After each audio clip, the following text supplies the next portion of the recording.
ও মাই god, কাহিনী কি? এসে চাচার কাছ থেকে দোয়া নিল, চা খাওয়াইলো চাচারে।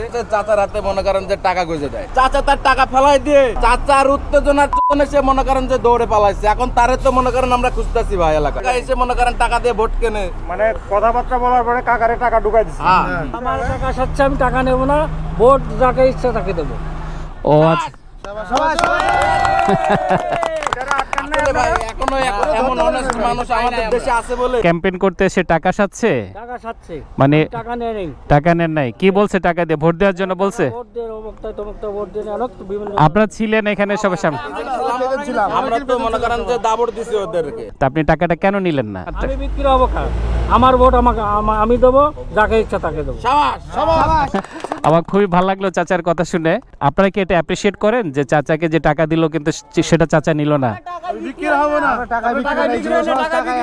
মানে আপনাদের পছন্দের প্রার্থীকে আপনারা ভোট দিবেন। আপনারা যদি কনসাস থাকেন, সচেতন থাকেন, তাহলে এটা কেউই করতে পারবে না। ক্যাম্পেইনে এসে আপনার কাছে ভোট চাইতে পারে, দোয়া চাইতে পারে। গোপনে কারো হাতে টাকা দেওয়া মানে আপনার নিজের পার্সোনালিটি বিক্রি করে দেওয়া। 500, 1000, 2000 টাকা দিয়ে সর্বোচ্চ একদিন চলবেন, 2 দিন চলবেন, এরপরে বাকি 5 বছরের জন্য অনেক দিক থেকে আপনি বঞ্চিত হবেন। আমরাও এমন একটা বাংলাদেশ চাই যে বাংলাদেশে কোনো দুর্নীতি থাকবে না। আপনি কিছু মনে না নিলে আমি আপনার সাথে একটা ছবি তুলতে পারি?